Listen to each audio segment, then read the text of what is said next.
La Zambie traverse une grave crise alimentaire. Le gouvernement affirme qu'1,7 million de personnes sont déjà en situation d'insécurité alimentaire et les Nations Unies estiment que 2,3 millions auront besoin d'une aide alimentaire d'urgence en mars 2020.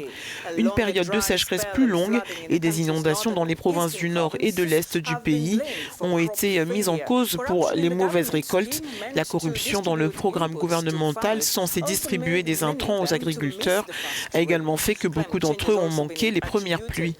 Le changement climatique a également été mis en cause de cette grave sécheresse, comme l'a déclaré le président Edouard Lungu à New York à la 74e session de l'Assemblée générale des Nations unies. La crise alimentaire n'est que la dernière épine au pied du président Edgar Lungu, déjà en proie à l'énorme dette de la Zambie, à des allégations de corruption et accusations de passage à un régime autocratique. Selon un récent rapport qui explique cette crise alimentaire, la longue période de sécheresse prolongée entre janvier et mars dernier qui a touché les parties sud et ouest de Lusaka ainsi que les provinces de l'est et du centre seraient à l'origine de cette crise.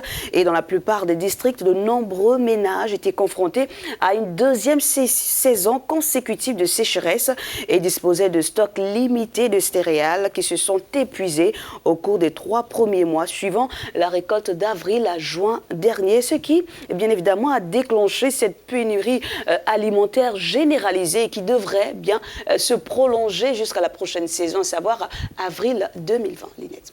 On en parle maintenant avec Isaac Mwaipopo du Centre pour la politique commerciale et le développement afin de comprendre pourquoi la Zambie, qui jouit d'une longue tradition de sécurité alimentaire, lutte pour nourrir sa population. Plus d'1,7 million de personnes souffrent d'insécurité alimentaire et ce chiffre devrait atteindre 2,3 millions l'an prochain. Comment la Zambie en est-elle arrivée là?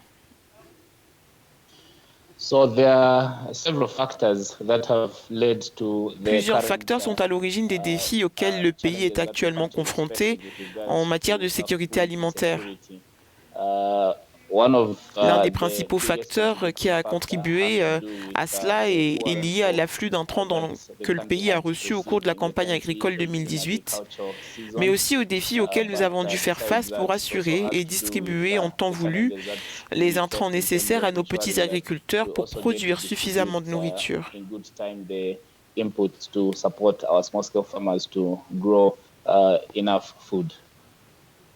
Isaac Mwaipopo, dites-nous, depuis cette crise alimentaire, la pression s'accentue sur le gouvernement du président Edgar Lungu. Expliquez-nous la situation actuelle. Le président pourrait faire l'objet de beaucoup de pression simplement parce que le nombre de personnes impliquées est assez énorme. Nous avons environ 52 districts touchés par ce défi et surtout nous avons la partie sud du pays qui souffre de pénurie alimentaire. Predominantly, we have the southern part of our country where a number of people have got food shortages. Il y a eu beaucoup d'appels, y compris de la part de la société civile, pour que cette situation soit déclarée catastrophe nationale,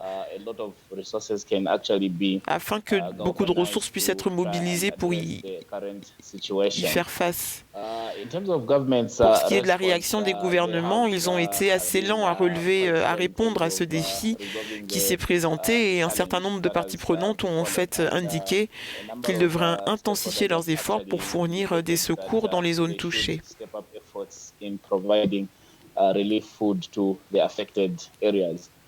La crise alimentaire n'est que le dernier problème en date en Zambie. Avant cela, il y avait le problème de la dette et le gouvernement a annoncé des mesures d'austérité sévères. Dans quelle mesure la gouvernance peut-elle être tenue responsable des malheurs de la Zambie? Dans une large mesure, les études que nous avons faites au Centre pour la politique commerciale et le développement continuent de montrer que la dette demeure réellement un gros problème auquel notre pays doit faire face.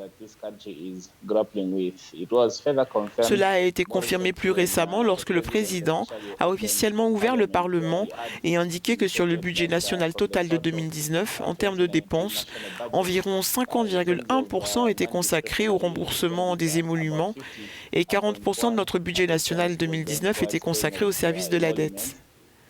40% of our national budget for the year 2019 was going towards servicing of debt. That's a huge problem. C'est un énorme problème car cela signifie qu'il nous reste seulement moins de 10% du budget pouvant être affectés à des secteurs essentiels comme l'éducation et la santé.